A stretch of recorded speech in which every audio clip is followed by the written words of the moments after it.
Yeah. Marvelous.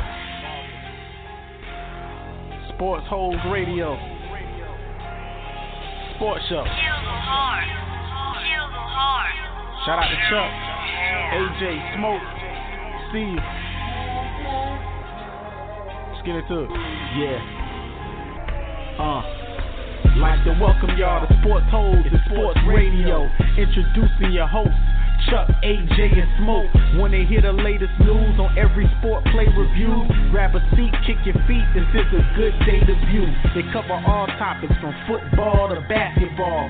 Numbers don't lie, in every show they got the stats for y'all. They gon' give you the real, no sugarcoating. Anything you wanna hear, they keep the discussion open. It's Sportholes Radio, this is an amazing show. Sports Center with realness and edge, this the way to go. We gon' keep it booming, the best show I'm assuming. It's time for Sportholes, Sports Radio. Tune in.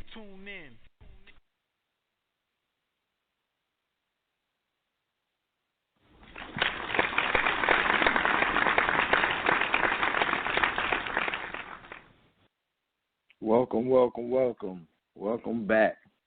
Sportholes Radio, episode 11. It's playoff time. So we got, we back in the building. And, of course, if you guys been watching, which most sports have been watching, the last couple of days the NBA playoffs have started. You see all the matchups in there, the close game with Cleveland. Boston losing as the number one seed in the first round. The Warriors rolling like normal. The Wizards also winning. Mad stuff going on, the MVP matchup. So we're going to get into that today on Sportholes Radio. We're going to go ahead and bring the crew in because we need the crew to make it happen. I'm going to go ahead and bring Chuck in. He was missing in action last week on the research. Mr. Statman, what's good with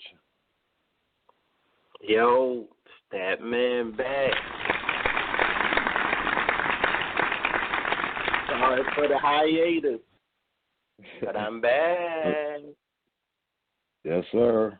You already know. Playoff time started. What you thinking before we bring Big Boy in? Yes. I don't know. It's starting off a little interesting.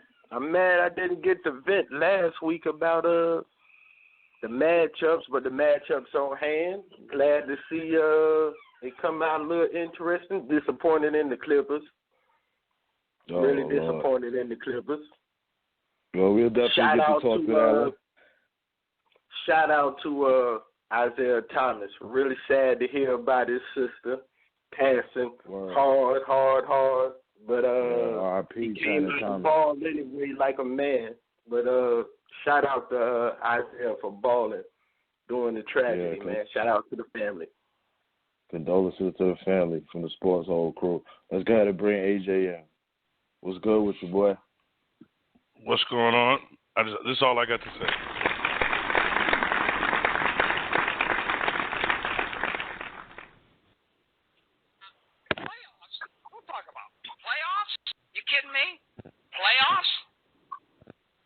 That's what we talking about today?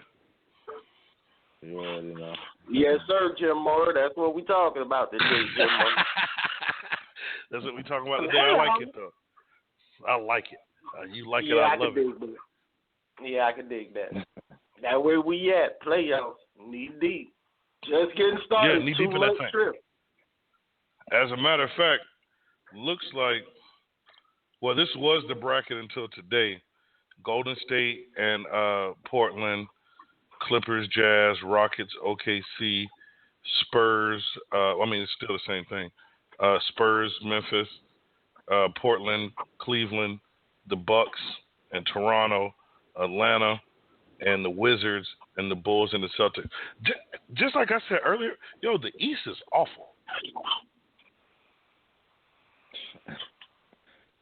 Yeah, the East has been like that for a little while. So it might not be no power teams at the top of the East, but it's intriguing. Really want to see. Well, let's start off with the first.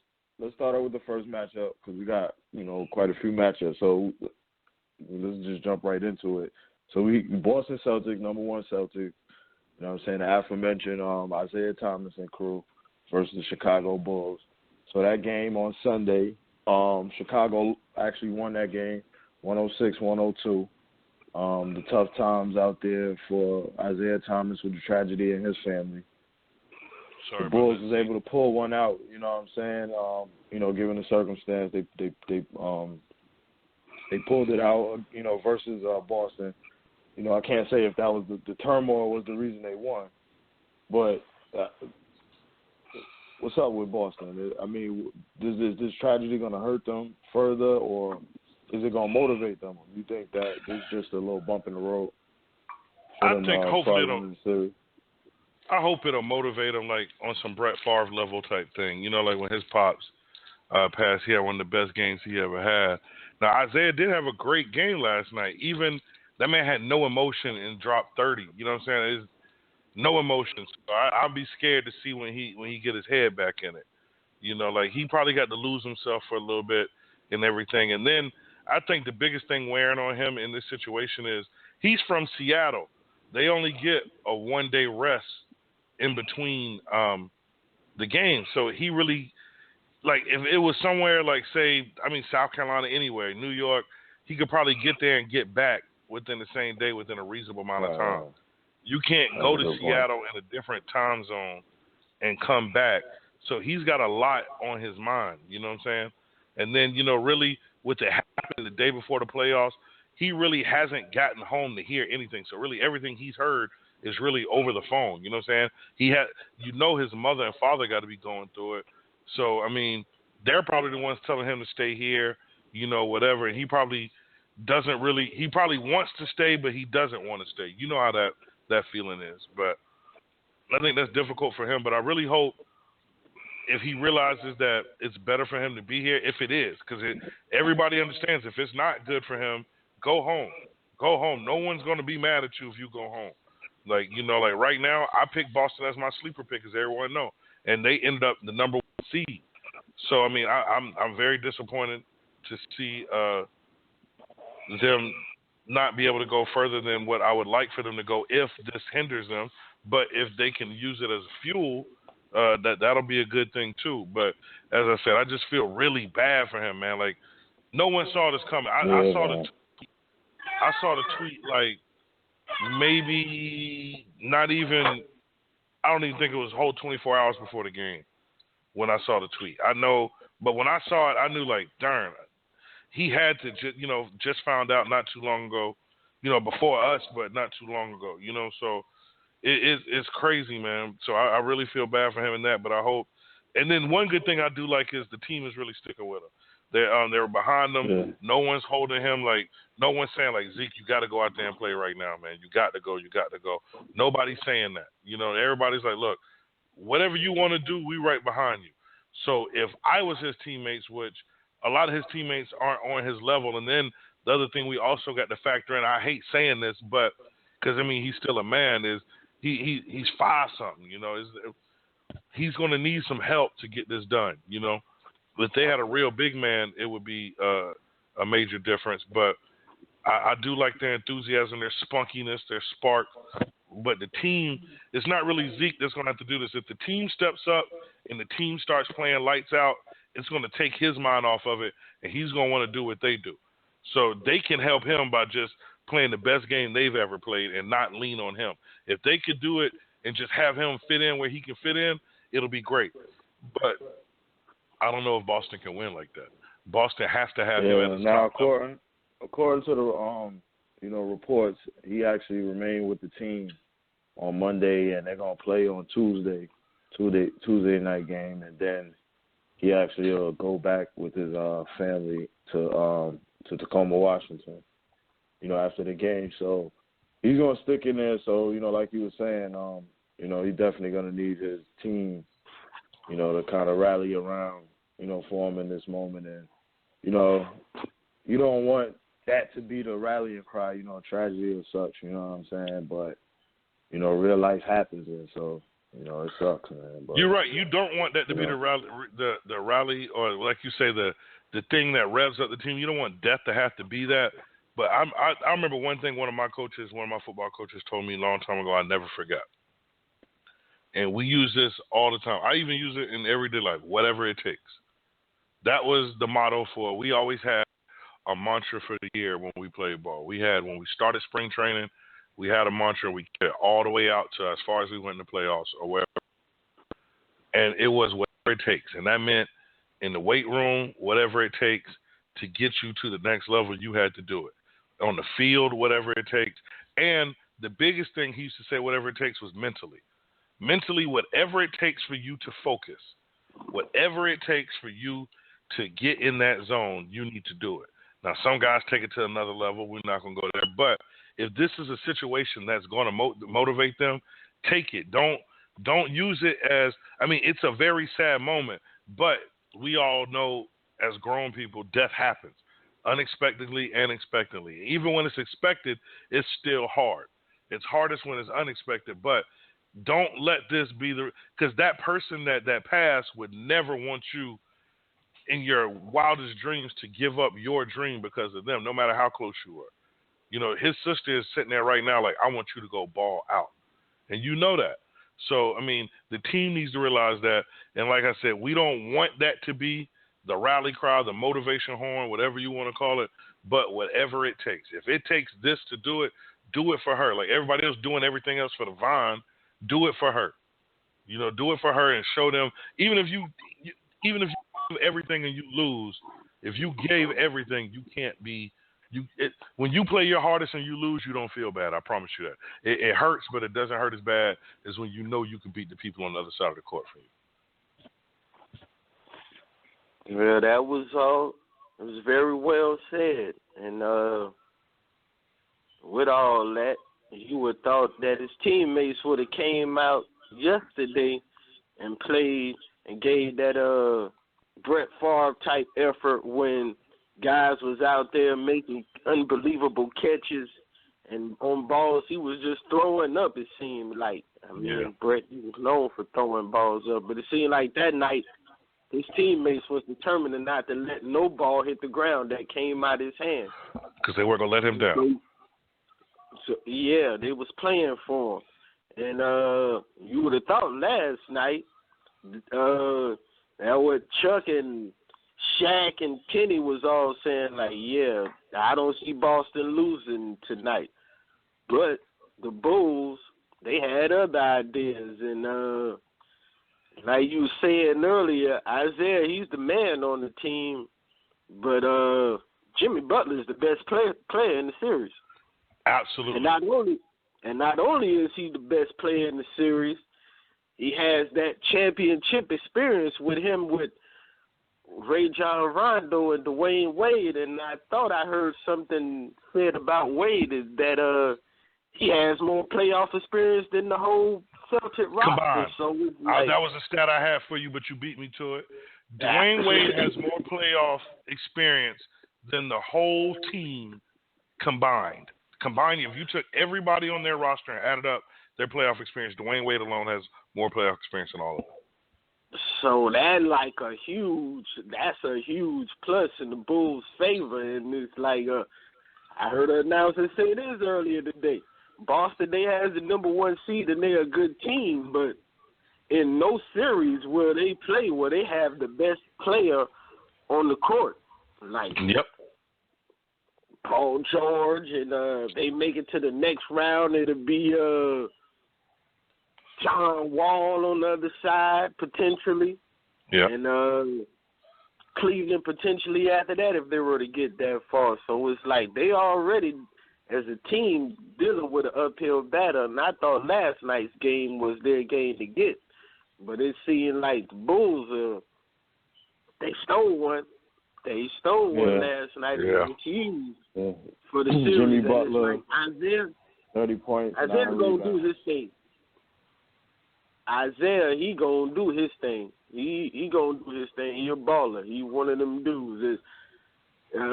That what I like about sports and greatness is like when you watch sports and what makes a player great is no matter if it's the playoffs, it's the regular season, them players gonna perform big time, and that's what Isaiah showed you last night. But he gonna need some help. Them guys, he needed them guys to be big time for him last night, and they wasn't able to do it. So they in the hole. They in the hole with the Bulls and Jimmy Butler. Yeah, that's not a good hole to be in with Butler. That's not a good hole to be in. I'm glad you brought that up though about the stars. I want to ask both of you guys a question.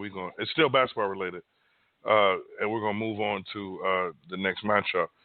Do you think every team in the NBA, to me, rely on in big games, especially big game scenarios, they rely on their stars too much?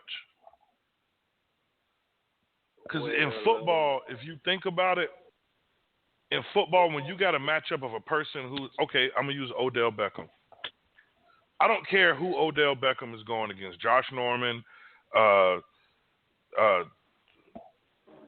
Sherman, whoever. I don't care who it is. Norman is going against Church, anybody that's guarding him on a one-on-one coverage, anybody. You know off top, with certain people, you can't stop them. You can try to slow them down. You can try to contain it. Antonio Brown is the perfect example. There's going to be certain things where he's going to get a touchdown. He's going to touch the ball, or he's going to get a 50 or 100-yard break, or whatever. You know what I mean? I'm just exaggerating, but you got certain players that you know, okay, he's going to get his. We got to try to contain him.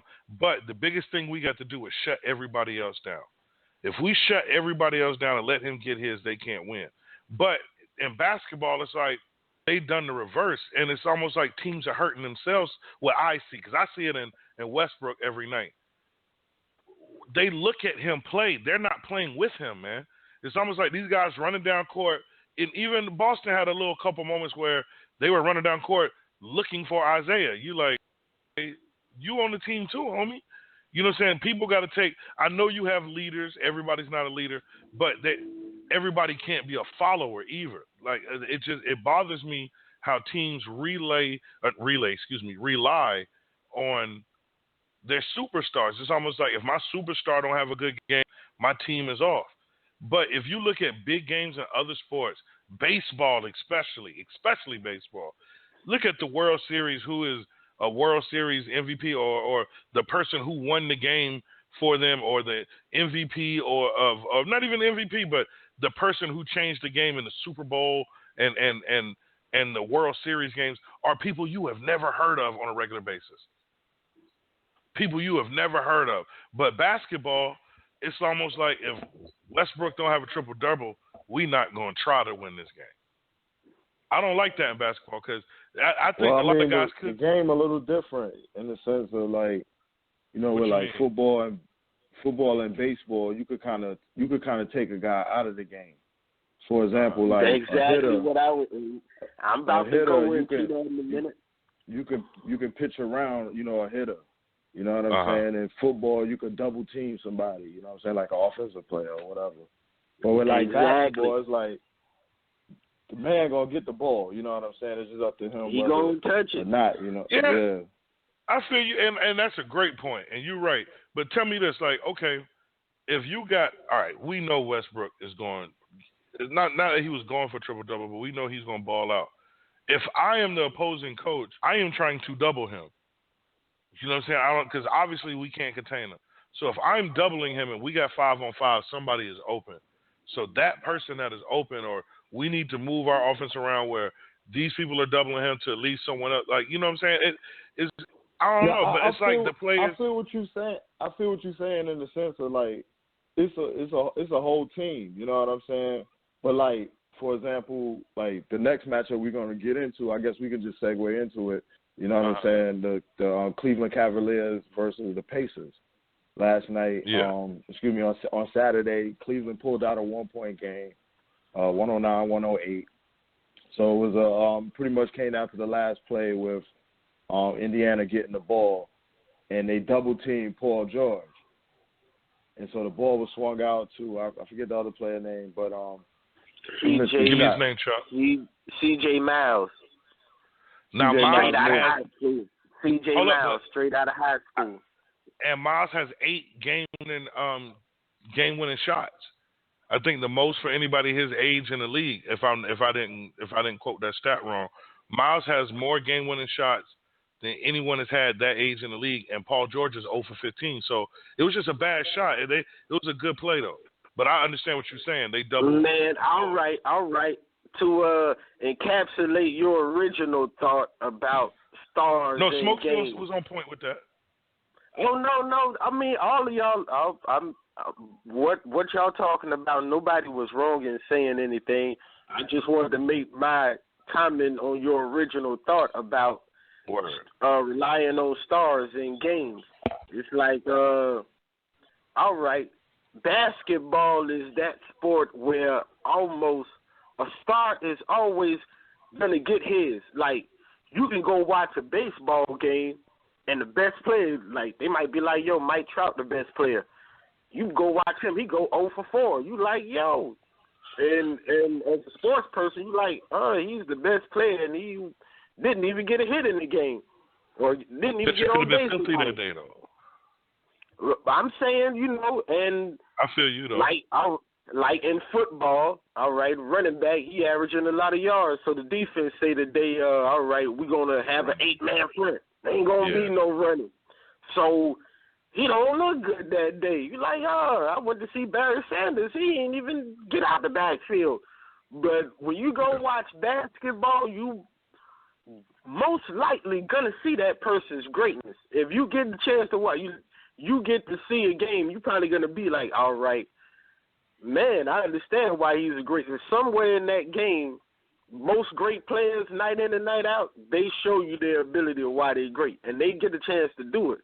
Now, championship, what separates regular teams from championship teams is like, all right, great players might get theirs, but then, like you say, we double this guy, and guys are getting open shots and they're not making buckets, then you're not going to win no games. So you can get yours, but then not be able to win the game.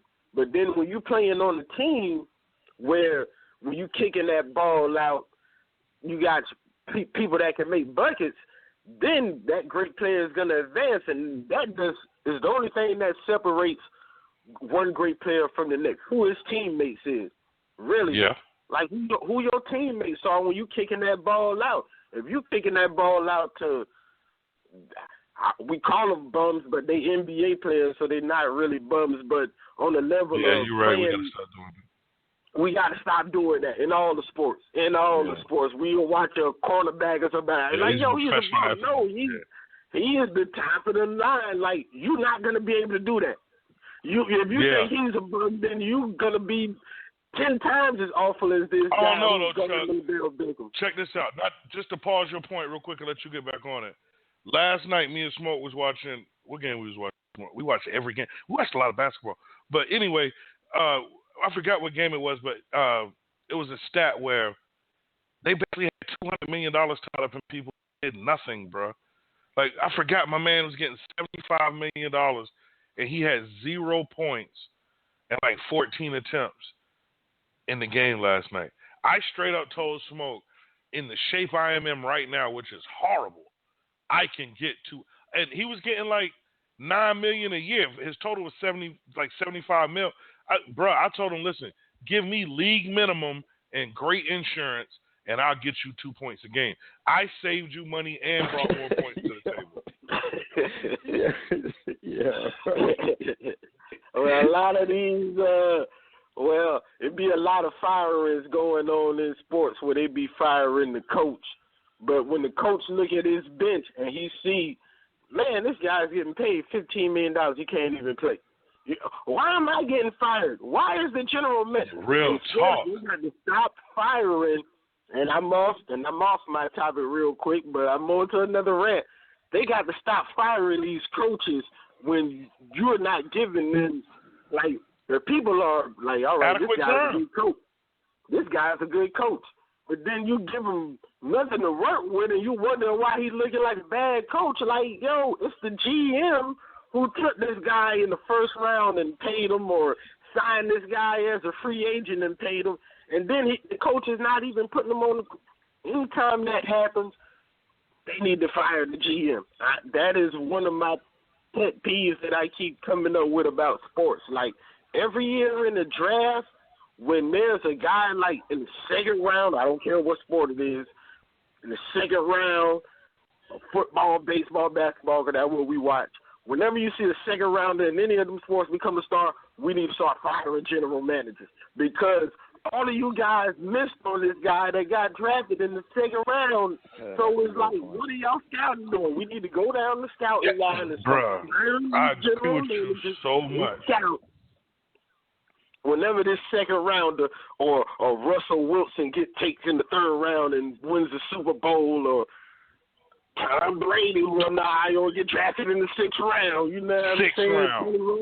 He was the 199th pick.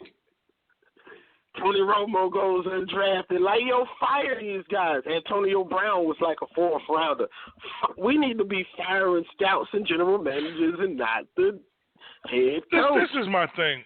We're going to get back to basketball. And because this go in basketball too, fucking Kwame Brown, all of that. But,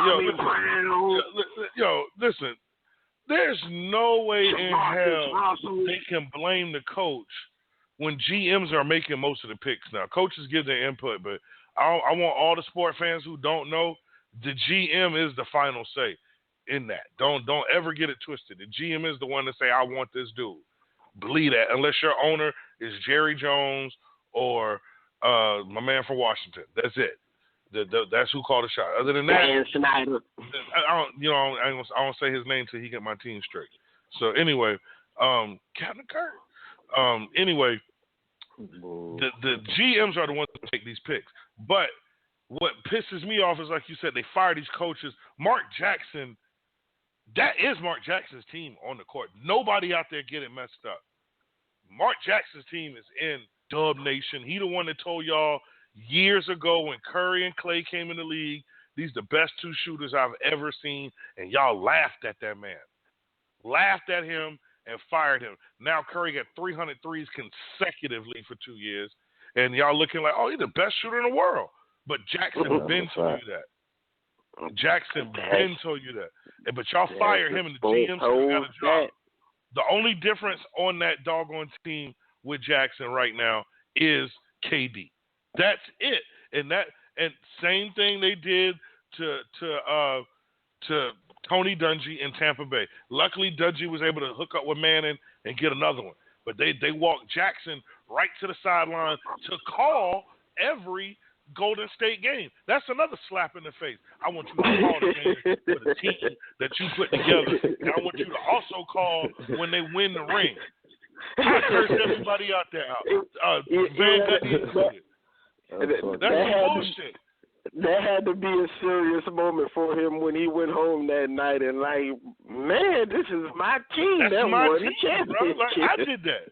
and it's like they don't even run new plays. They run the same offense. That's, come on, man. That's disrespectful. And they fire people. Yeah, they fire people, and then they keep but a person like Eric Spoelstra keeps his job for years because you gave him LeBron, D Wade, and Bati Boy. You know what I'm talking. Used to have the big three. Chris Bosh.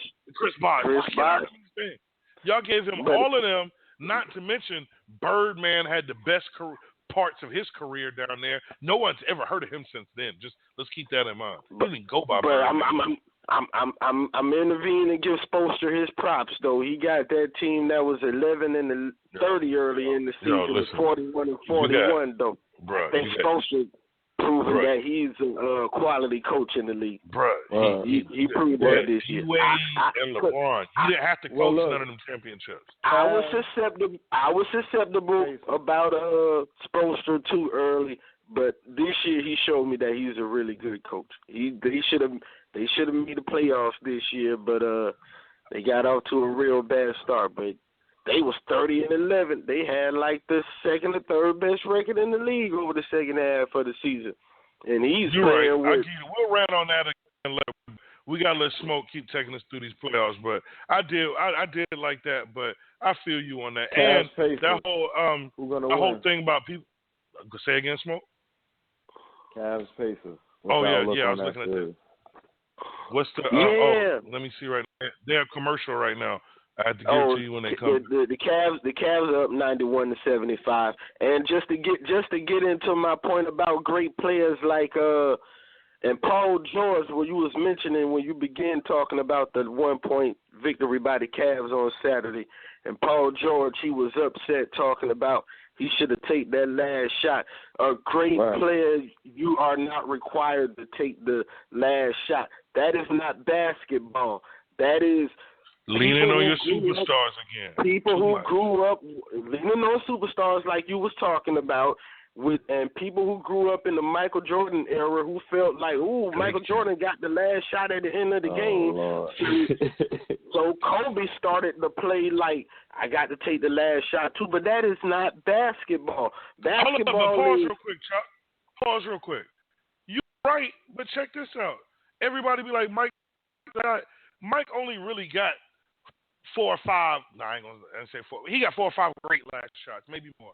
But if you really want to look at the big games, Steve Kerr got a job right now because Mike passed the ball to him. John Paxson, we know his name right now. B.J. Armstrong, all of them cats was taking the big shot. Robert Ory. Listen, pass the damn ball. Let everybody stop leaning on your superstars. Play basketball, man. You can make buckets. You are in the lead, and that is basketball. And your teammates, as a basketball player, your teammates are more happy to play with you when they know you're going to give the ball up.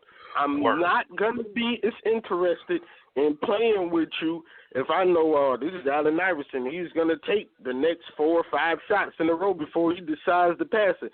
And I better be ready when he decides to pass the ball. And if I don't make my shot, I might not get it again. And that's my one little issue with Russell Westbrook. And it's like a lot like Russell Westbrook and James Harden have the same teams. They are 2 great players surrounded by role players. We're not ready for that. Stop. They are 2 great players surrounded by role players. Get into this, hold up. Before you get into this, because we do have this section on for a subject, and Smoke is ready for you. But I'm going to have to mediate this one. But anyway, before you get into that, I feel what you're saying, but we about to get right back into that. We're going to move on until we get to that game. But, hey, if you got a notepad, write that down real quick because we coming right back. But I have to say this on this. I studied. Smoke had a valid point. There's no co-MVP on the ballot. So I will come on the air, just like I fussed and argued on the air. I'm man enough to say I understand his point, so I do have to pick a person. I'm not telling y'all who I pick yet, though, but I do have to pick a person. So we have to do that. But the leaning on your superstar thing, I agree with you on the Westbrook thing. That's why they don't have the same teams because Westbrook team does not play with him, son. They are out there watching him play. They don't play with him. James Harden team plays with him. And James Harden team at least got 2,000 points off his fist.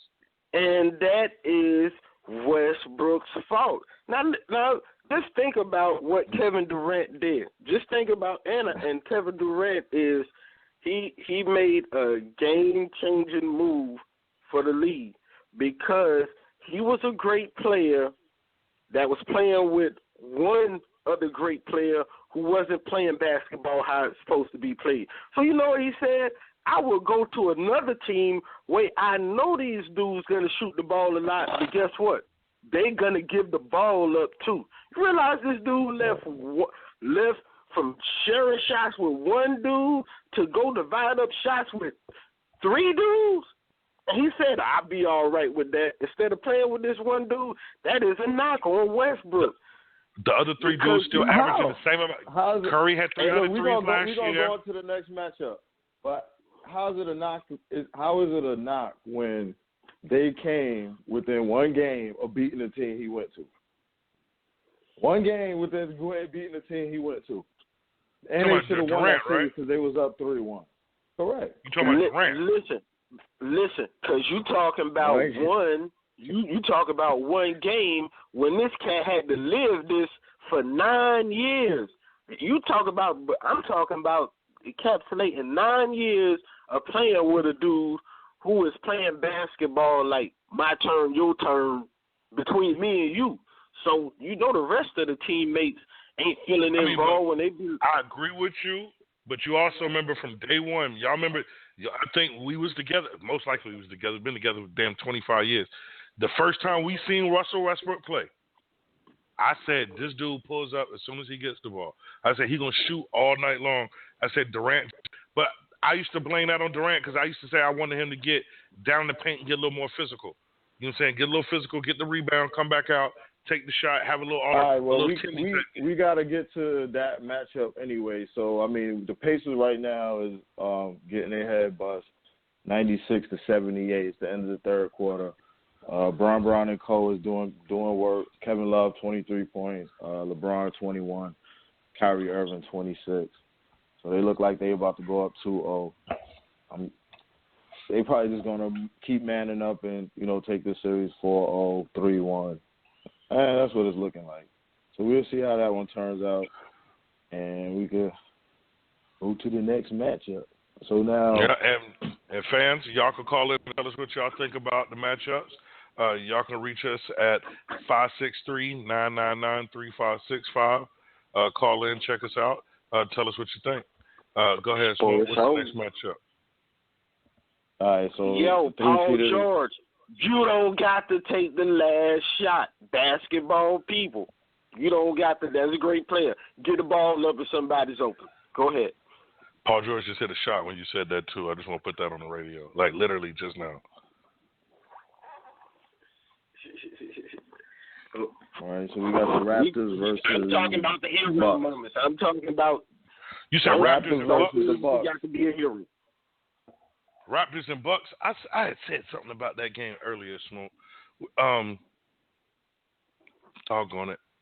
I said if the Celtics were to not the Celtics, excuse me. If the Bulls were to beat the Celtics and get by, you think would you think they can make it past? Say the Bulls were to get past the Celtics and get past John Wall.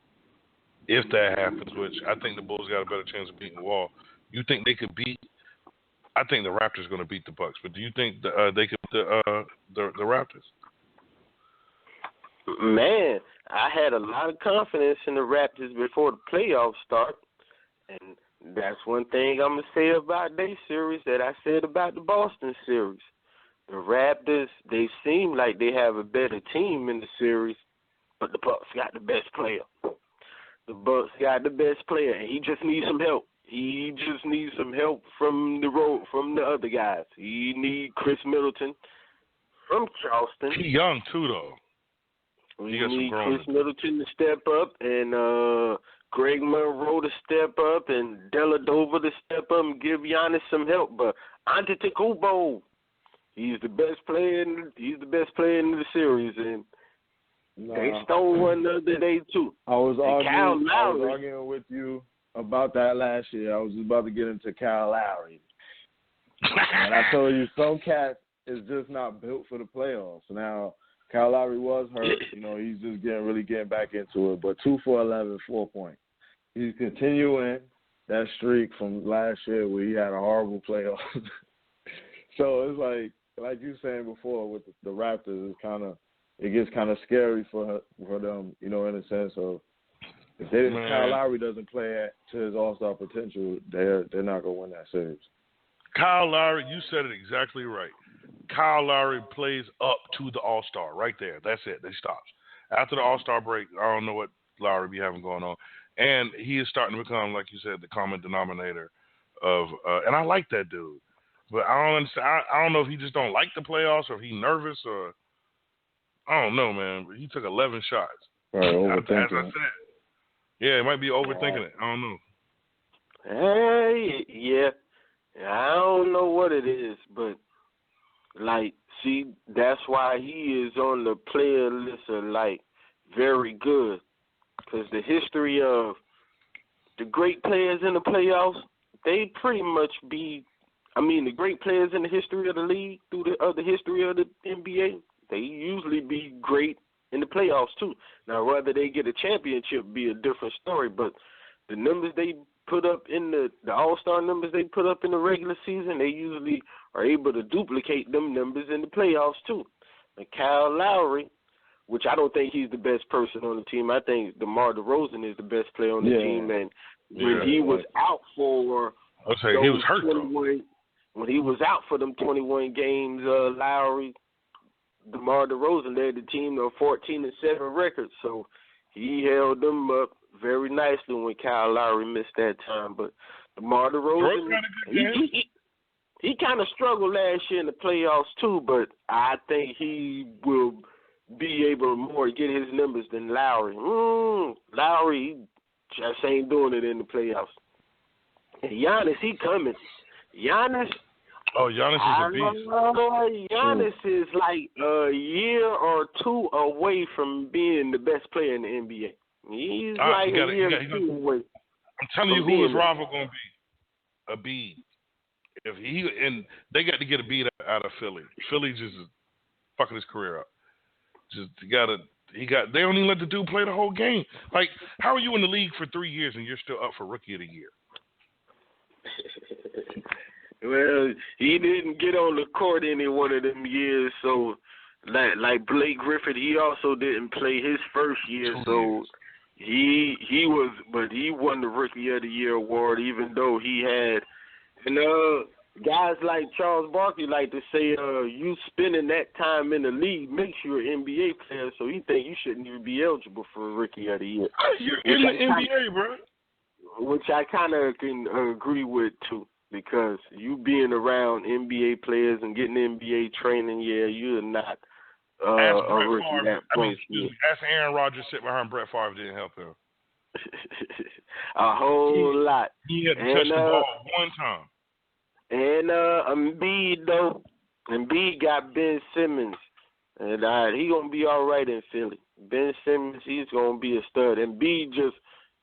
I don't know. I felt about him be like, they got him hurt by playing him 24 minutes. You either gonna play the dude or not. Don't put me on the court for 24. You're not getting no rhythm. They should have played him one game and rest him the next game. But play him. You play the guy 20 minutes and he got hurt anyway. You can't be cautious with dudes, man. Put him out there and let him play. I didn't like that 20 minutes. Bro, you're paying him millions of dollars. If he get hurt, that's part. Listen, I'd rather see my money go out there. Like, that's like me going to the racetrack and I got 5 tanks of nitrous and I'm like, I ain't gonna use them, man. You know what I'm saying? I ain't gonna use it. I'm just gonna say. I ain't really gonna use it. You know what I'm saying? But I mean, if you blow the car up, but guess what? You might blow the car up and win. You got to put him out there, man. He might spark something else. You never know. I'm sick of the basketball be holding people like bad stock options. Yeah, but the Greek Freak, I don't know. I kind of got the Bucks. The Bucks. That series gonna go long. I wouldn't be surprised if the Bucks get them. I ain't no Raptors. They might bounce back. I thought Serge Ibaka was gonna. And P.J. Tucker was going to make them a different team, but was very disappointed in how they came out and played the other night. Kyle Lowry's the key. And the Greek Freak, he was 13 of 18, 8 rebounds, 3 assists, 2 steals, a block, topping that off with 28 points. So, it could get spooky for the Raptors, so you got to step it up. Come on, Kyle Lowry. Come on, Kyle Lowry. Come on, man. You got to be better than that. So what you think about the Atlanta? Do you think Atlanta has any chance of going further than this? Atlanta played good at the end of the season, but I'm rooting for John Wall. I am rooting rooting for John Wall, but doesn't it feel like we're saying the same thing about Atlanta every year? They play good at the end of the season. They look Atlanta young. just made the playoffs. They have the second longest playoff streak in the NBA behind the Spurs. Spurs have been in playoffs the last 20 years. We should say the second longest first round NBA playoff streak. Yeah. Surprisingly, the Hawks have the second streak at 10 years running, but they haven't been able to make no noise. Dwight Howard, he's got to play better. 7 points. He had 14 rebounds, but he got to play better. But John Wall, I've been on John Wall since him in high school. John Wall's killing him on this shit. I've ever seen. And he was doing the Dougie. I feel you. He's a jumper away from making a run at the MVP. If he can get a jump shot, a consistent jump shot, he can really make a run at the MVP. But him and Bradley, I think Chuck has put 4 people in the MVP in this show alone. For next year, I know, I'm just fucking with you, man. But damn, you do got a lot of MVP. And Giannis, I say Giannis is Carl Anthony Towns. Carl Anthony Towns. Anthony Davis. He coming too. Anthony Davis, he coming too. That's what's great about the league. We have a ton of stars in the league that ain't even close to 25 yet. The league's gonna be beautiful. And that's why they keep leaning on these little young dudes, man. That's what I'm saying. They need to. There's a whole bunch of other guys out there that can play basketball. They're gonna have to get to it. No doubt. And but I agree with you though. There's a lot of stars. It's just everybody leans on those guys. You know what I'm saying? Yeah, because you got to have a foundation. If you want to win a championship, you got to have one of them players that going to get you there. The 04 Detroit Pistons are the only team, and maybe the 79 Seattle Supersonics that didn't have an all-time great player. The 79 Seattle Supersonics and the 04 Pistons are the only two teams that I can. Wait a minute, the 04 Pistons had Chauncey, what? Not all-time great. Chauncey is not all-time. No disrespect to Chauncey. They call him Mr. Big Shot, and he has a few all-star appearances on his resume. Tay was on that. But if you start naming point guards, you probably would name I'm going with Chauncey. At least. Ben Wallace. Oh, I forget you hated Ben Wallace. Yeah, because that was the time of basketball where scoring wasn't all that good. So you could watch basketball games that be 80 to 70. He had Tayshaun. All them rebounds. He had Tay. I said him already. Tayshaun, Chauncey, and the face mask. And all he had to do was to get rebounds and play defense. Oh, really? No doubt. And they wasn't scoring no points, though, man. I don't like basketball when you have a player on the court that you can't give the ball to score a bucket. That hurts your team. Even though he had brung a lot with his defense. Nobody came in the paint on them. No, it didn't. Ben Wallace is Ben Wallace is probably gonna make the Hall of Fame someday. He is probably gonna make. Ben Wallace is single-handedly the strongest human being I've ever seen, bro. Oh my God, I watched Ben Wallace hurl 370 pounds. I want to say it was 275. I want to say it was 275. No, like Ben Wallace is like he curled 300. Like curling 275. It's just something curling that shit, man. It's just the strongest single-handed. Ben Wallace is not in the playoffs. Sorry. No doubt. Even though he is a beast, I wouldn't want to fight that motherfucker. Man, Ben Wallace punch you and break your face. Undersized he was only like 6'8", 6'9". We're going to slide out to the West. So, all right, Golden State Warriors, Portland Trail Blazers. The Blazers put up a nice little showing. C.J. McCollum and your man, point guard. I always forget his name. Dame Dollar. I always forget. AKA the MC basketball player. Yeah, Dame Dollar and C.J. McCollum, man, they two of the most explosive dudes in the backcourt. Another good team with young studs on it. Dame Dollar and C.J. McCollum. And they came from small schools, too.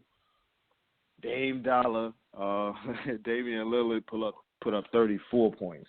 So they balled out in the first round in the backcourt, but it still wasn't enough for the Warriors. So, I mean, just looking at this first game for me, y'all cats can take it from here, the outlook. But it just seemed like Portland just don't have enough. We've seen top-notch games from both guys in the backcourt. And, I mean, Evan Turner, Maurice Harkless, I mean, it don't seem like those guys have enough firepower in them to win. Oh, they don't. It's only Lillard. So, Damian Lillard said that Portland was going to win in 6. I don't know if that's going to be the case. So what y'all think? Listen, ain't weed smoking legal in Portland? He on that good, man. He ain't about to beat no Cleveland in 6, man. He needs to stop. I say Cleveland, excuse me. He's not about to beat them boys in 6. He need to stop that, man. He's not about to beat them boys in 6. Man, I like Lillard. Listen, I'm glad he got confidence in his team, man. But he really right now looks like Namath out there with a fur coat. They're trying to get an interview and a kiss from a girl right now. That's what he looks like. He looks like a drunk. That's what he looks like. Joe Namath when he was trying to get a kiss? Nah. Give me a kiss. Wow. If Yusuf Nurkic was able to play for Portland, he would have been a big factor because the one thing Golden State lacks is they lack a big man, a rim protector on the inside, and Nurkic is a 7-footer that came from Denver in the trade, who averaged like 15 and 10 when he arrived, and Portland went 14 and 6. So when Dame Dollar has said they was going to win in 6, I think he was praying that Nurkic was going to be able to play, but he suffered a broken leg at the end of the season, and he's questionable to return in this round. And if he was able to play, man, they might have been able to win like 2 games, like he said. But I win the whole series, man. You could have won 2 games with Nurkic. Without Nurkic, because Dame Dollar and C.J. McCollum, they came out and they fired all their bullets in that first half. But you got to have some players. You got to have some players. Them boys did exactly what they had, all they could do. Listen, we got to go out here and shoot everything moving because the rest of these dudes came to a gunfight with a knife, and we the only 2 dudes strapped. So that's all it looked like right now. I mean, I feel him, but no. He's not. Yeah. Draymond Green. They should be. I was just going to say they should have some pretty nice performances though in the game. So make sure you watch the game because them guys gonna go out. Oh man, I'm looking at it. Yeah, bro, listen. Allen Iverson went off every night, but he couldn't help. I you could let Allen Iverson get 100 points. I ain't say they was gonna get no W's, but it'd be a chance to see C.J. McCollum out of Lehigh. When he was in college, they had beat my Dukies in the tournament. And Damian Lillard out of Weber State. It shows you that talent comes from everywhere. I like when talent comes from places that you ain't see coming. And them guys, they came out of 2 mid-major programs to become NBA stars. So shout out to Dame and C.J. McCollum. Maybe they might win a game, too. Yeah. I doubt it. The Warriors putting in work as usual. Draymond Green was 1 assist, short of a triple-double with 19 points. Yeah, he was. KD, usual work, 32 points. Kyrie had 29. Klay Thompson chipped in 15. Yeah, this might be a sweep. Yeah, so I'm glad you did that. Let's go back to what you was talking about earlier. Not not the Westbrook point, but the point of everybody was mad. Nah, don't get me wrong. If I was Westbrook, yeah, you got to go do triple-double. We're not going to talk about that. The KD factor on that. Everybody mad at KD. KD left and still dropping 33. So, I mean, come on, man. You can't be mad at that dude. KD still dropping 30, still dropping 25. Clay still dropping 20 to 20-something. Averaging 26, so he might be a little less now, but come on. Draymond Green was one assist away from a triple. Draymond Green. Come on now. So, I mean, I think he made a good business decision personally. Straight up. I'm not mad at KD for moving, but, I mean, it's like a knock on, people keep making it a knock on Russell Westbrook when KD never said that was his reason for leaving.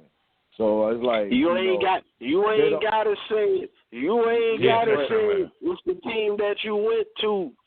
They play a brand. Everybody acknowledge the point that I'm making is plays a great brand of basketball. Then it makes it valid. Any criticism against him make it valid also. Then, so I mean, it's really just a point of who what you like or what you think.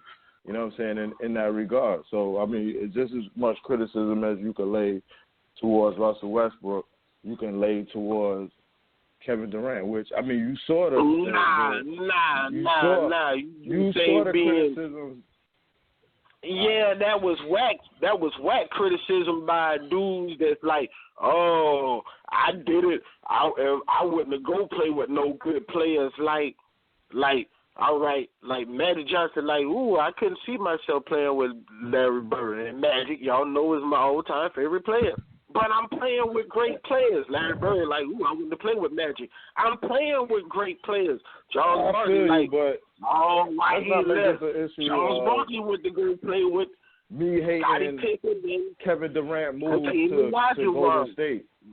A player do what they want to do, and that's always been my motto. You do what the hell you want to do. You get paid. So let's not make it an issue of smoke the dude hates Durant moving. But what I'm saying is it's criticism that you can make on both sides. And being that Kevin Durant never said that, then we all assuming that that's what he said. So you're right about that. So since he never said that, we can't jump to that conclusion. That just us drawing the conclusion from what we are seeing. He never texted him, though. So he never texted him. But I'm saying about basketball. Well, that's what they tell us. We don't know that. We don't know that. You never see. What you're saying. That is a valid point against Westbrook. Like I've never seen a dude just like, all right, playing on the park who winning like, I'm gonna pick 4 people that gonna help me win, and then other people be like, yo, did you really try to win? Are you really picking 4 dudes that gonna give you a chance to be on the court all day? I've never heard that argument, and that argument would sound crazy. Yeah, but for a dude that all right, man. I'm a basketball player. But you're not putting it on the factor. You're not putting it on the factor. So we can argue that, but if you were using that same example, if you're using that same example, and you was winning, we on the playground, and you was winning with the team you had, and then you see 4 other guys come on that's good, and you say, nah, I'm gonna go over here and play with them because they're a little bit better. We wasn't winning with the team we had. I don't have a ring. I don't have a ring. We was one game away from making it to the finals. We wasn't one game away from winning. And it was already in the finals. They went to the finals with James Harden. Yeah, what? Wait, so hold on. So he was in the finals with what we're seeing that has turned out to be a Hall of Fame caliber player in James Harden and a Hall of Fame. So he had help. When he was in the finals, he had help. The team, like I keep saying about the general managers, we need to go back to the general manager. The general manager had James Harden, let's not go Russell away Westbrook. off the subject. So I'm saying my whole point is for the record. My whole point. For the record. And you can finish my whole point is I want to go play where I can win all day and play good basketball. That's why he's not in in Oklahoma City. Now, he still has to bring home that ring. This is the last thing I'm going to say because I got to get the last word, I feel like. And what is wrong with saying that we almost beat this team and I'm going to go to that team? How that look? That don't look right. It don't look right. No matter what reason is you put behind it, it don't look right. So, business move, LeBron changed the game with the free agency. So, we are going to see this more and more. Cats going to teams and hate, fans not liking it. And, we got to get over that part of it. So, it is what it is. But, I mean, you can look at it both ways. You know what I'm saying?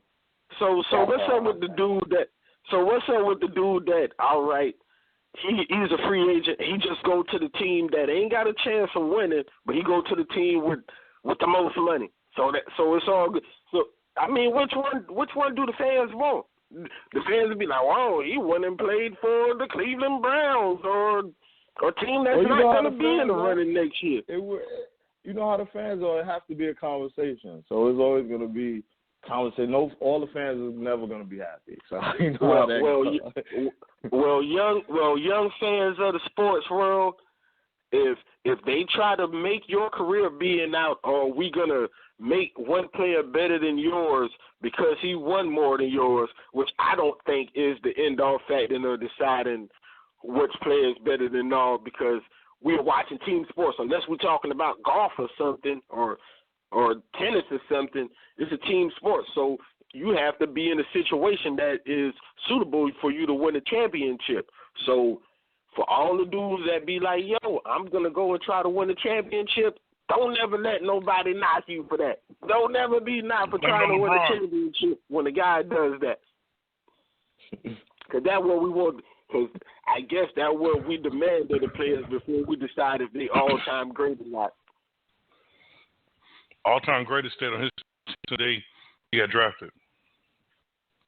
All right. Well, the next matchup on the books is San Antonio versus Memphis Grizzlies.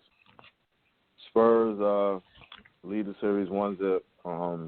They pretty much worked over the Grizzlies 111-82. It seems like we're another one of those matchups where the underdog is just outmatched in this one. Your AJ, your guy, your MVP candidate, at one point at least, the Claw dropped 32, and pretty much they rolled past. As the game went by, they just pulled away, and did what the Spurs normally do, win. Anything different than that? I mean, do we see Memphis really? Because they rest their players, they win. Man, I love basketball. Ooh, Memphis and San Antonio.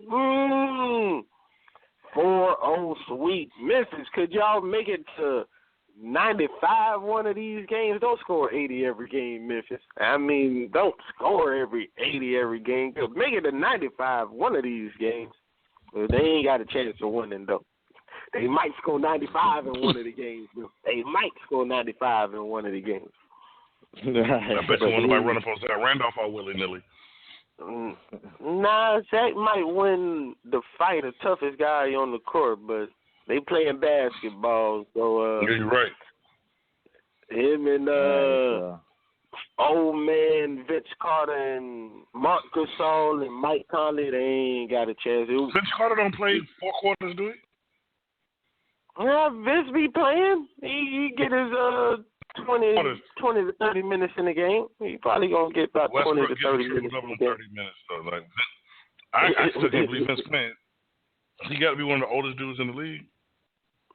He is the oldest. Vince Carter. Tim Duncan was when he was playing. That was gonna be a sweep. I don't hear any interest in banter about that matchup. So let's get into the next. That's how the series is. I'm pretty sure we're gonna hear some chatter now. So we got the Houston Rockets, Oklahoma City Thunder. No, we gonna go Jazz Clippers. We gonna go Jazz Clippers. We'll say that one for last. Jazz Clippers. Let's go Jazz Clippers. 97-95. Your man, the smooth one, Joe Johnson hitting the game winner at the buzzer. Nice little drop in for him. ISO Joe. What's up with the Clippers, man? Let's start like that. What's up with the Clippers? Let me go, because I said it when we came on air. Pause right here. Pause for a second. It's the fourth quarter. Indiana 106, Cleveland 111. Looks like Cleveland's probably gonna close that one out. But yeah, that one's about to close out. So yeah, go ahead though. Oh, but real quick, I'm glad you brought that up. Kyrie got 35 points in this game too. Kyrie, we know he's a superstar. Man, Blake Griffin. When Blake Griffin's rookie year, which was actually his second year in the league, but his rookie year in the league, I think he averaged like 22 points and 12 rebounds. Blake Griffin rookie year in the league, he averaged 12 rebounds. If you go check Blake Griffin right now, he like 8 or 9 rebounds. Now you got Blake Griffin and DeAndre Jordan. Anybody watch basketball out there? Blake Griffin and DeAndre Jordan. You think about them guys, you thinking highlight reel dunks. You thinking the two most explosive dudes in the front court in the NBA. There's no front court in the NBA that has two more explosive dudes than Blake Griffin and DeAndre Jordan. Clippers ain't even top 10 in the league in rebounding. I don't even know the stat for sure, and I'm the stat man, but if I'm thinking about it, Clippers are not even the top 10 in the league in rebounding with Blake Griffin and DeAndre Jordan. It shouldn't be a reason that they're not dominating the paint with Blake Griffin and DeAndre Jordan. CP3 dumping the ball off to you? Oh, my God. I mean, DeAndre Jordan can't score, but yeah, he's get his buckets off of CP dumping the ball off to him, man. Blake Griffin. CP3 going to get his, bro.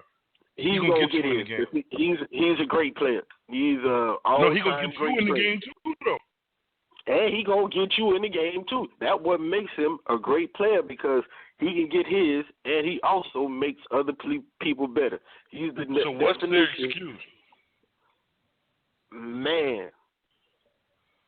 Blake Griffin, for one, he doesn't have a post-up game. If you ever watch him try to get the ball in the post and do a move, like he was his whole career, his whole life, he probably was just jumping over people. So he'd never develop a post game, and there's certain things you can't be doing in the NBA. You can't get to the NBA and try to develop a post game.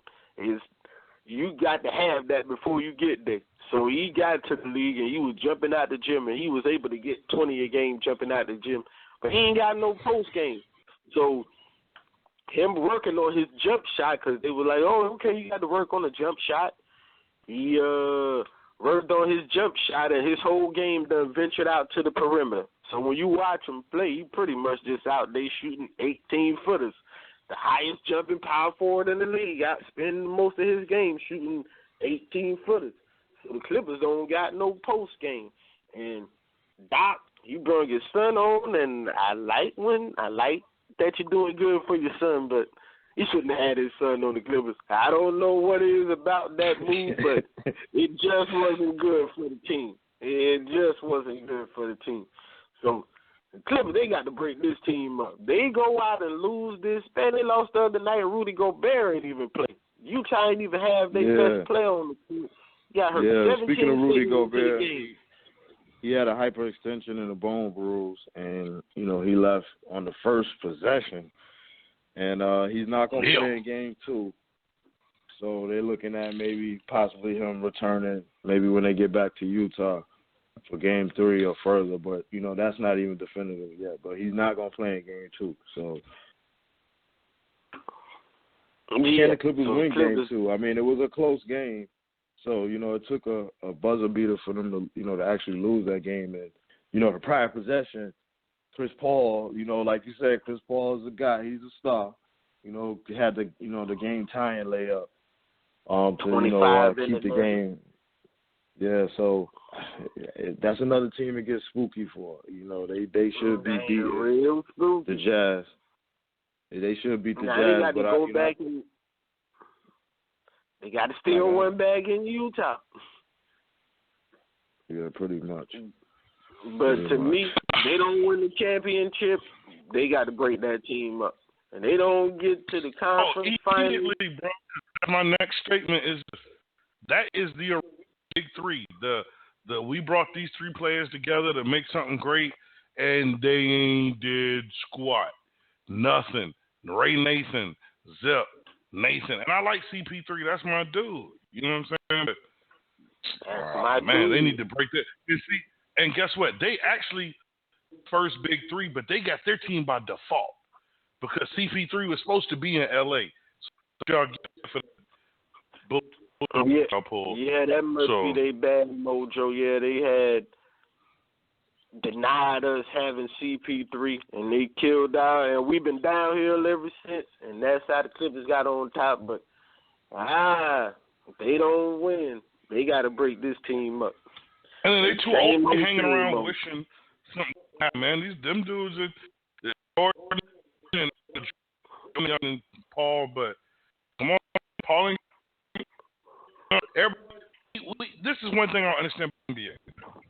We try to send cats in there straight out of high school, but we keep Vince Carter in there. So you got a dude who was probably not even born when Vince was damn drafted. You know,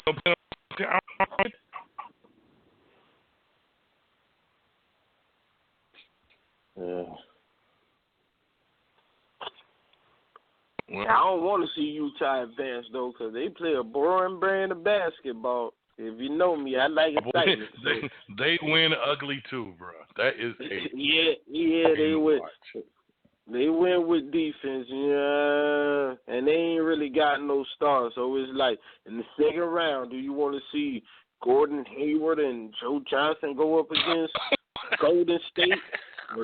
Or do you want to see Chris Paul and Blake Griffin and DeAndre Jordan go up against Golden State? So, Doc, y'all got to get y'all act together, or we going to see some new Clippers next year. Okay, well, that leaned back to your earlier point. If they don't do it, does Doc Rivers get fired? Well, no, because Doc ain't bring these three in. They brought Doc in to straighten this shit out. Well, this is what I'm going to say about. So he got to fire people. This is what I'm going to say about Doc. The year before he came to the team, they made it to the second round of the playoffs. Now, this is by his fourth or fifth year of coaching, and they haven't made it past the second round. You know, the year before he got there, they was second round team, and he done been coaching about 4 or 5 years now, and they still a second round team. So I like Doc. But they was to go out in the first or second round this year, we be having the discussion. He's the general manager of the team, too. He's the head coach and the general manager. Yeah, that's what I'm saying. So does he fire himself, or do they hire another general manager, just let him coach? Man. Well, I tell you what, I doubt they're going to fire him in one spot and leave him in the other one. So if he gets gone, I think he's going to be ex-general manager and ex-head coach. Pack your shit. Straight up.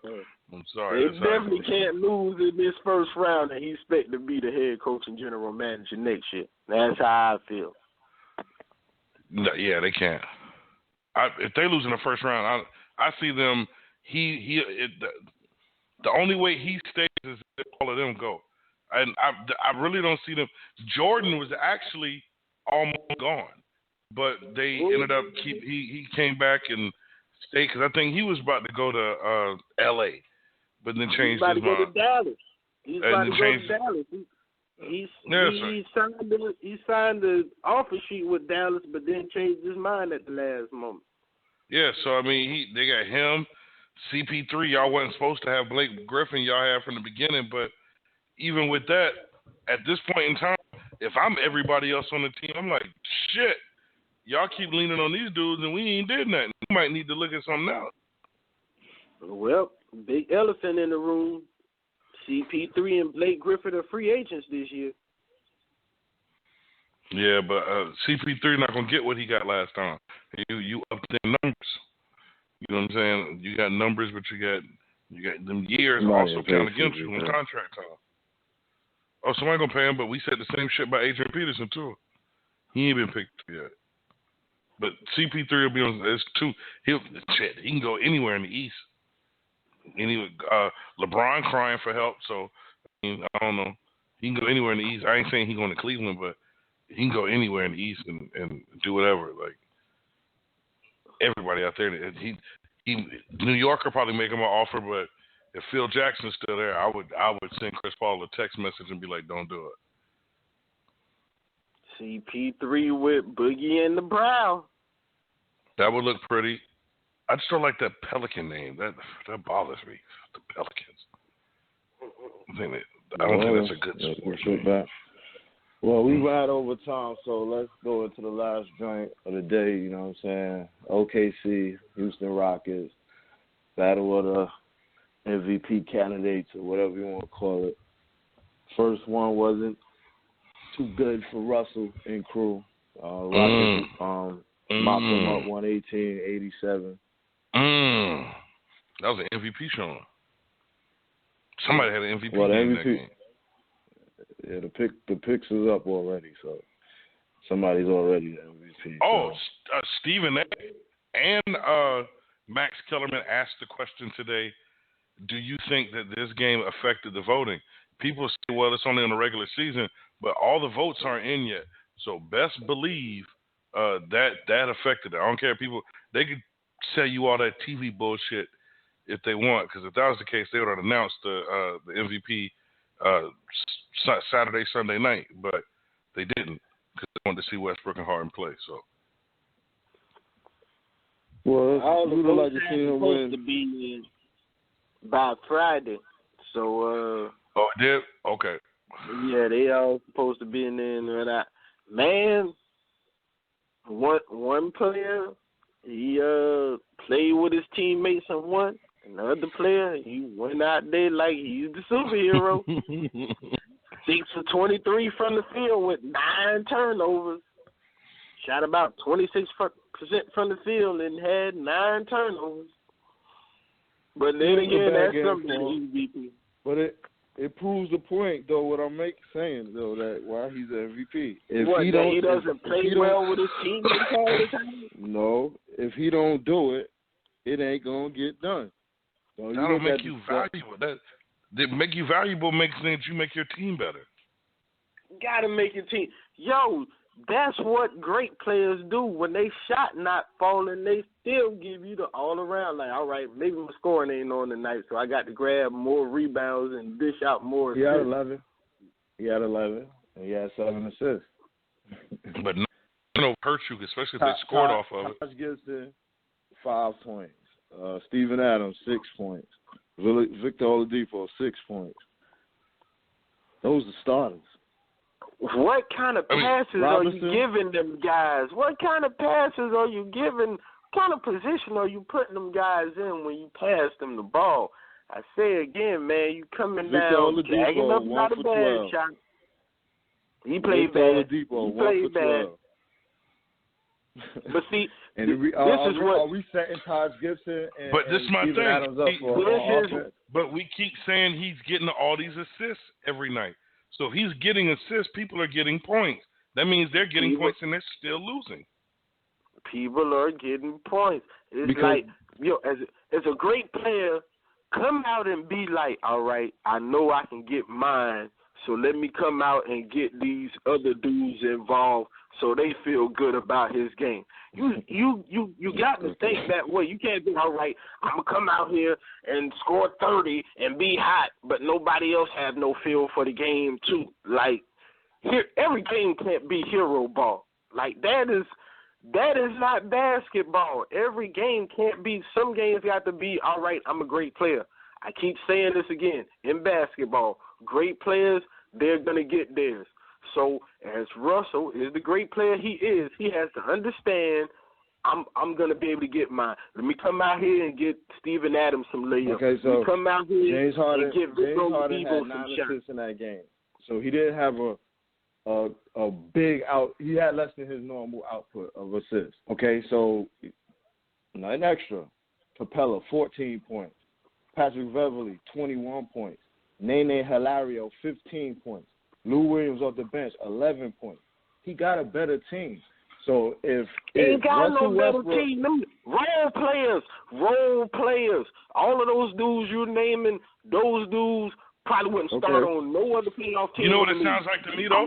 It sounds to me let's talk the numbers. Well, let's talk the numbers then. Before you go into that, it sounds to me off of what y'all guys were just talking about that if we're saying both teams are role players or have role players in that one superstar, but James Harden's players are putting up more numbers than Westbrook's players, you can't hold Harden at fault for the fact that he gave out less assists and they still scored more points. So to me, it sounds like they're playing more team basketball.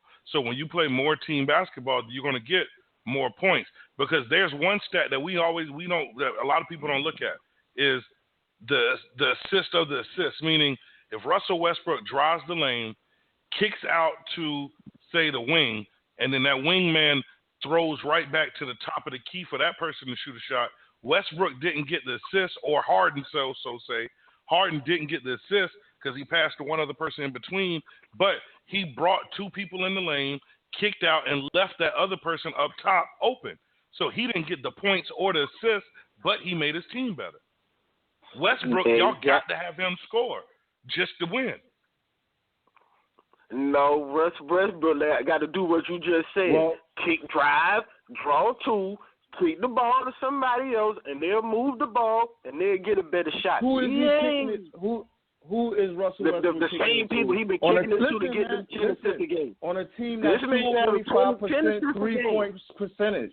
On a team that shoots 3-point percentages at a 25% clip. Who is he passing it to on the perimeter?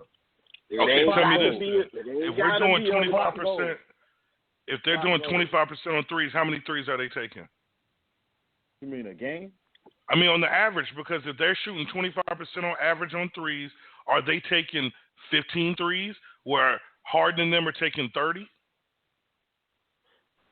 And that's what it's like. I don't know the exact number. And that's what it's like. They not a high volume three. Oklahoma City is not a high volume 3-point shooting team. 25%. You look at they don't have a lot of shooters. They don't have a lot of shooters. We look at overall field goal percentage.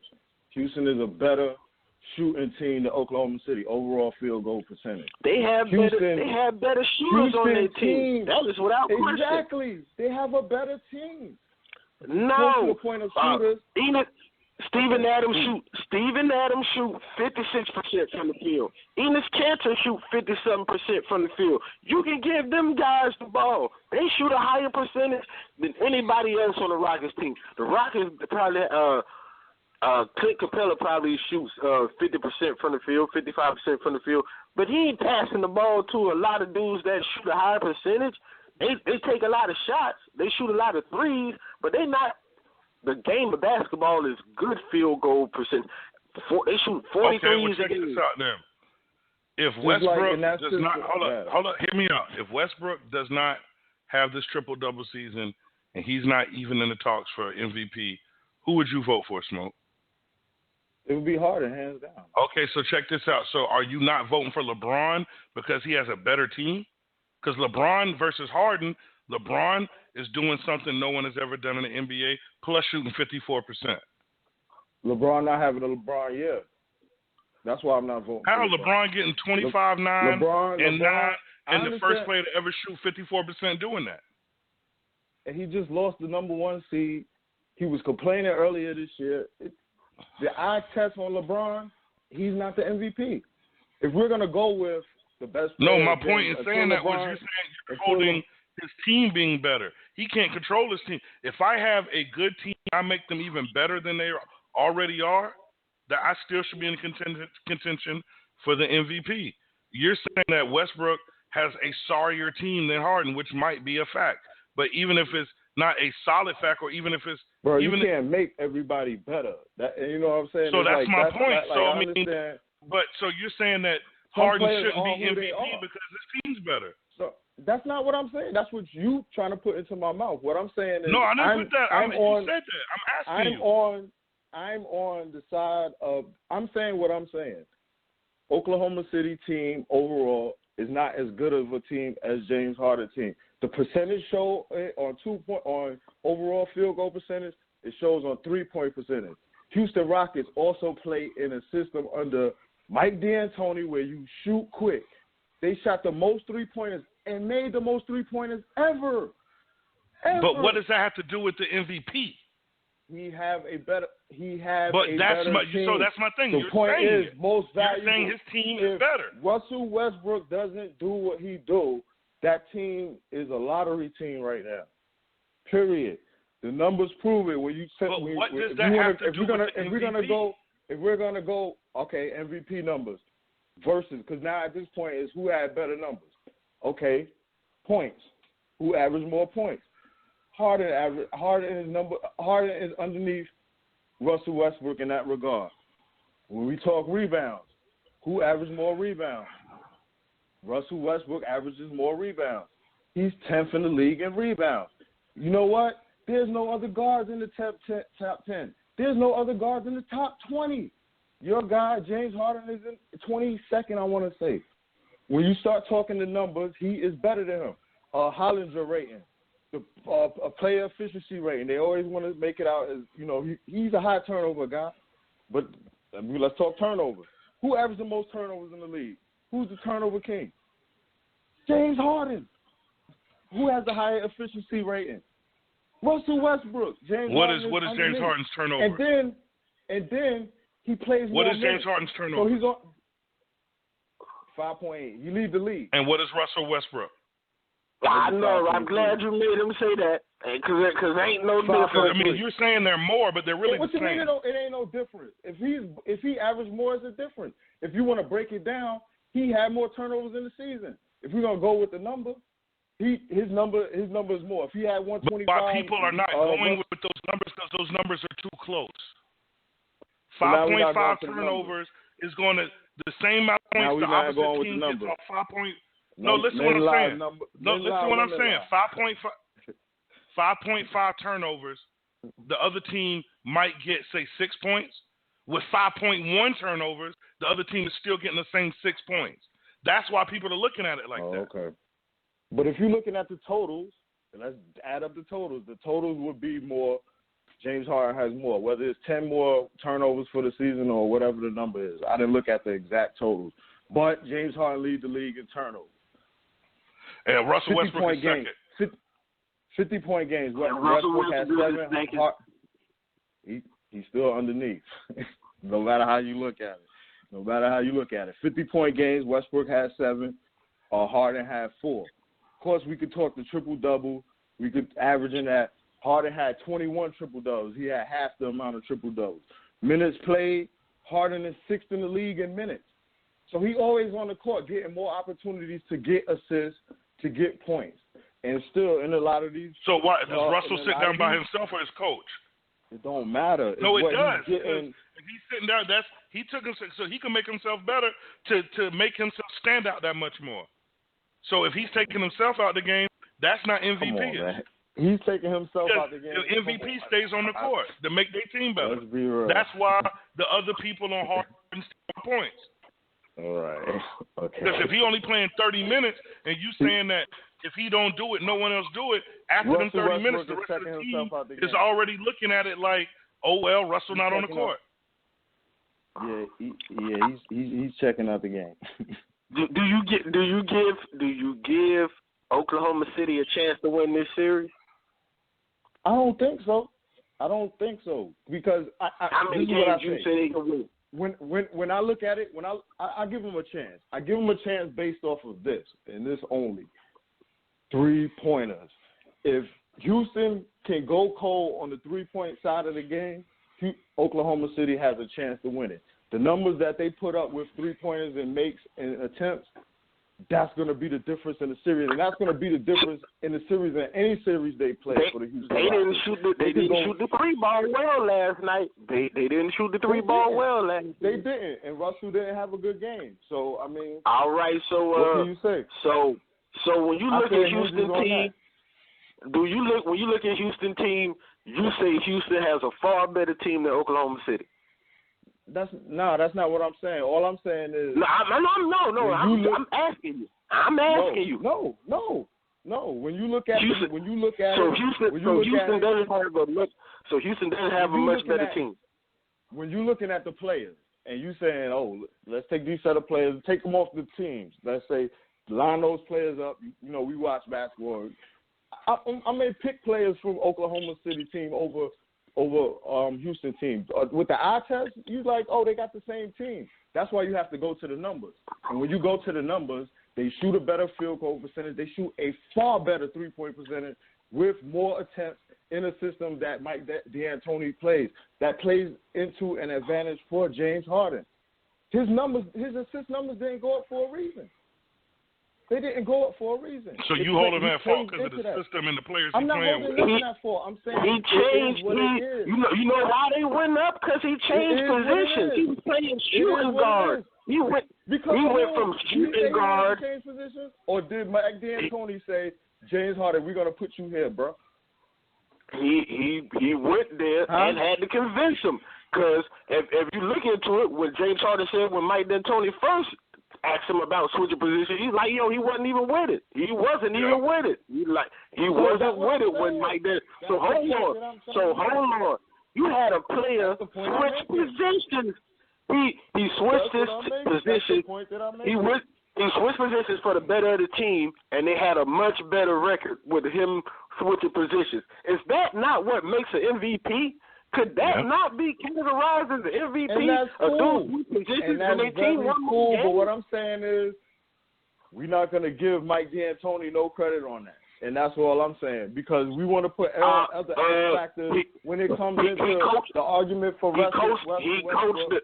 There's a bunch. He coached the Knicks and got fired. He coached the Knicks and got fired. He coached Kobe Bryant and got fired. We talking about now. Okay, so that means OKC coach don't account for nothing. So OKC coach don't account for nothing Westbrook doing. Helping create opportunities and plays to get him to get this triple-double. Because he knows the rest of the team is not going to play. I just thought y'all said he played hero ball. Which one is it? No. I'm asking you. Because you said Mike D'Antoni has to be credited for James Harden. So my thing is Harden is not calling these plays. I mean, not Harden, but Westbrook not calling his plays. He's looking to the sideline. Coach is sitting back and watching the season. That's what he's doing. Okay. He is not contributing to what Russell Westbrook is doing on the court, other than his minute time, where he's sitting down a quarter. Other than that. So that don't matter? It do matter. It makes it even more impressive that you can do what you're doing in 3 quarters. Yeah, disrespect the coach who won 2 championships in college and just moving up to the NBA. In college. And just moving up to the NBA. And just moving up to the NBA.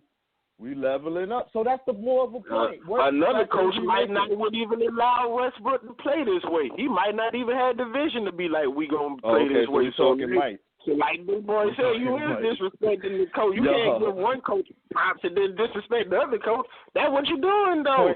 The coach got to give the coach some props. What I'm saying is, what props can you give him? Like, I'm not against the point, but what props can you give him in what Russell Westbrook is doing?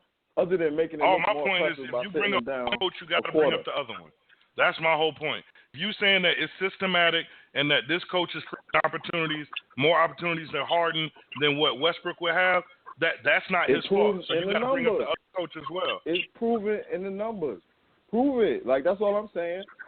This year, and whatever Mike D'Antoni is doing with the Rockets, it allowed him to make the most threes ever. To prove it, we got to know the most threes ever. That's part of system. That is part of system. 3-point shooting team, you don't just jack up shots. That's normally what the coach. If you open, you take the shot. Shoot. They have more open shot opportunities. Everybody talks about that with Golden State. Golden State, they say they shoot the most threes because no one is ever on them. Even you said that. No one's in Curry's face. So if they're not playing defense, yeah, I'm gonna take the shot. So don't hold You don't the team. you don't obliterate the record by just people leaving it open. If that was the case, it'd be up on every team. Don't get me wrong. I agree with you, record. Dan. I agree with you that the coach had something to do with it. But what I'm saying is Westbrook coach had something to do with him too. He sure has. He sure has. Because Westbrook, he said when he stayed, he was because of the coach, and he loved the coach and how the system was coming along and the team he was putting together. So that's part of the deal. Name how he made it better. Like what from last year? If I know that my point guard is getting more rebounds than my center, every time he gets a rebound, I'm telling him, look, don't kick it back out, go back up.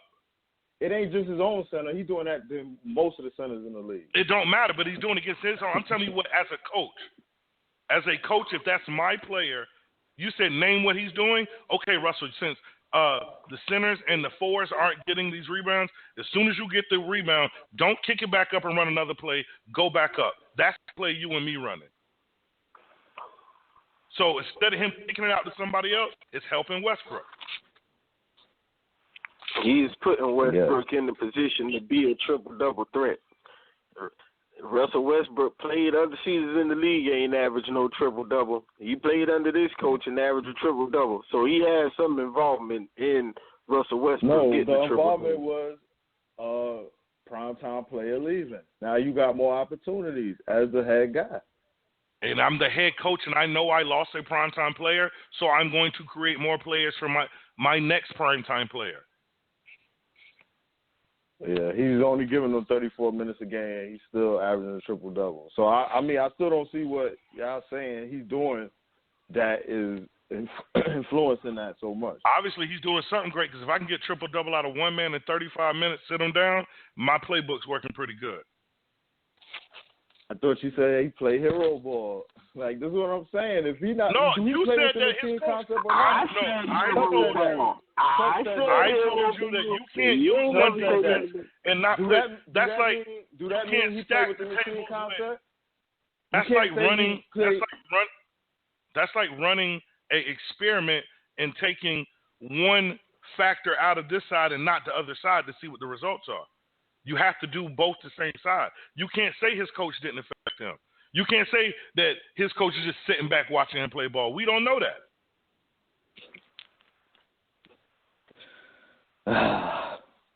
I can go on and on and on. Sportholes Radio. 563-999-3565. Show me the point. Houston in 6, by the way. Houston is 6, by the way. Houston is 6. Clutch points. These are two. ESPN tweeted on the 29th. He had 425 points, the most in the last 20 years, and that was on the 29th. Stop. Yo, they got the worst team, and he got the numbers. So, y'all talking. They got to throw these analytics people out the door because they coming up with stupid shit that don't make sense about sports. They got to stop that. The stat man saying that. The stat man saying that. Because the stat man don't rock with analytics because that's not real sports. Analytics is like, on Tuesday at 5 o'clock, Russell Westbrook is making 47% of his shots. So every game is not played on Tuesday at 5 o'clock. Did I quote one of them stats? What analytics stat? But the clutch time and all that is not the game is cool. How you get to certain. You got to play the game to get the 5 minutes in the game be tied. You don't know what's going to happen in 5 minutes in the game be tied.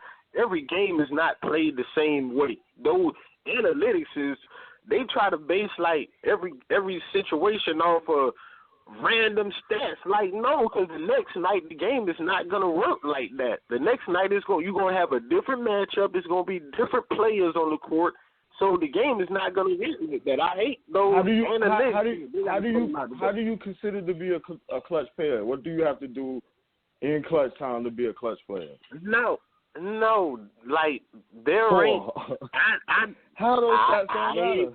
I ain't with that. I'm with ballers. I'm not with in the last 4 minutes of the game, he's making 87% of his shots, because those are not real stats.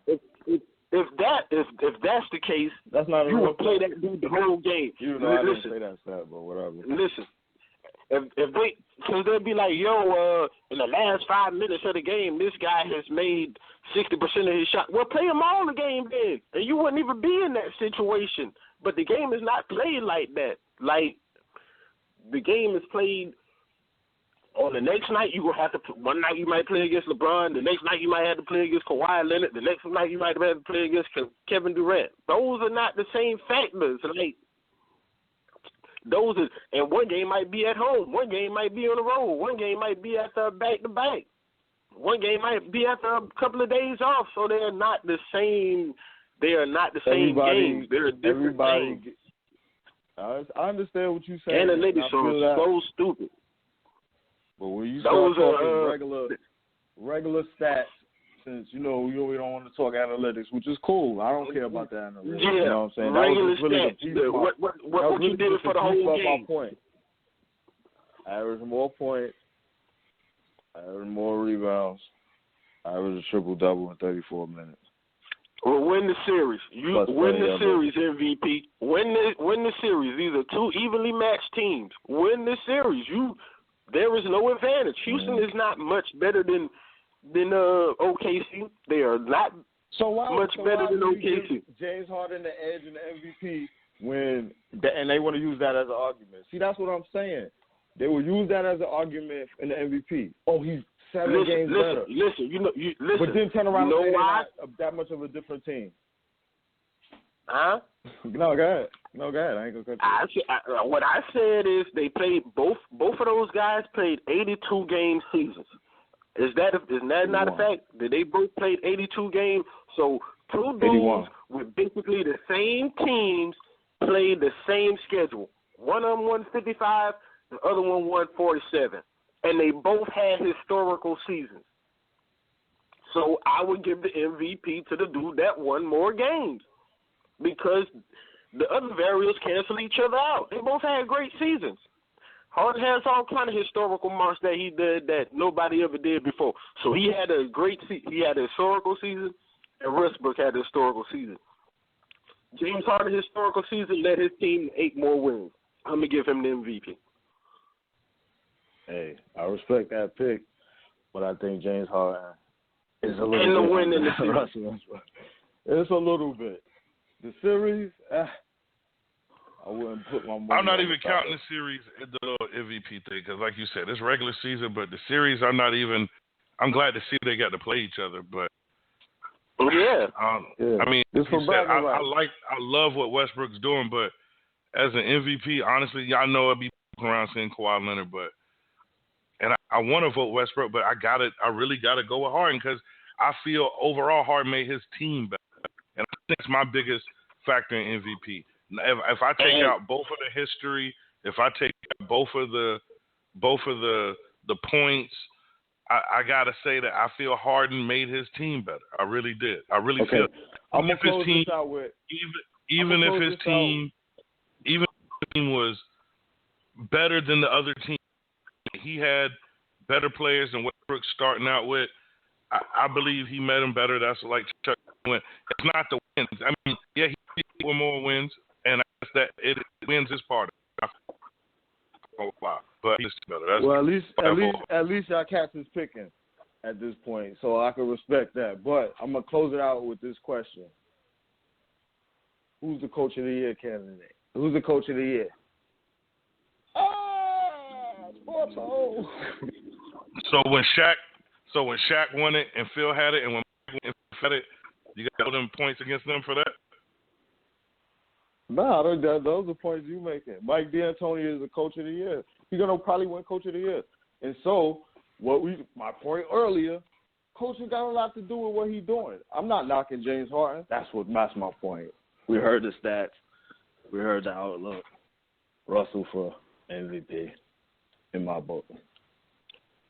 So he got but you drive more miles, so you do more. 2 years ago, James Harden was the runner-up for MVP. So Mike D'Antoni didn't make James Harden no player. 2 years ago, he was run up for the MVP. So that notion that Mike D'Antoni has unlocked something in James Harden, that ain't he been MVP. Stop putting words player. in my mouth, because that's not what I'm saying. What I'm saying is that's contributing to his number. Caliber player. That's contributing to his number, and especially when it comes to the assist number. That's really what I want to put it to. No, that's a direct correlation that you can show in the stats. That is any coach that would have had the idea of making him the point guard would have seen his assist number rise up. That really is what has rose up with him, and that's why I think he gets the bonus. I switched positions, and we had a better record. That sounds like the MVP to me. I switched positions, and we had a better record. And on your MVP list, if you want to disregard the numbers when we talking Harden versus Westbrook, then what can you say? Is all I'm saying. So and we've I'm been running over MVP. for a minute, so y'all can close it out. I hope on your MVP ballot you got Karl Anthony Towns, because Karl Anthony Towns scored 2,000 points, had 1,000 rebounds, and made 103 pointers, and that was history. Nobody ain't did that before. And Anthony Davis averaged 28 points and 11 rebounds and 2 block shots, and nobody ain't did that since Shaq in 2001. And Giannis Antetokounmpo finished in the top 20 in the NBA in total points, total rebounds, total assists, total steals, and total blocks. So shot them dudes out too, because they had historical seasons. And that what make MVP, historical season. And my bad, LeBron James, 26 points, 8 rebounds, 8 assists, shooting 54% from the field. Never been done before in the league. Well, I made my case. Chuck, go ahead and close it out. We had a long show this show, so we're going to get everything uploaded this coming few days or whatever. So you can check the YouTube channel. You can always hit us on Twitter at Sportholes1. There's always going to be more NBA talk. You probably get some baseball in there with my Yankees, and get an update on baseball in the coming show or whatever. But yeah, you know what I'm saying. Thank y'all for listening or whatever. Chuck, closes out, man. All right. I hear these baseball people talk about ties in baseball. Man, you beat me to it. No ties in sports. We do not want to see no ties. I know baseball can get kind of long. 2 a.m.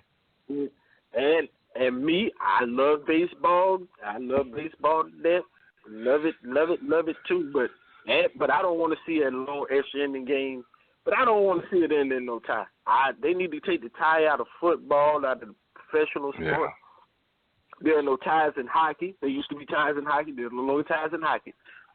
There used to be ties in college football. There's no longer ties in college football.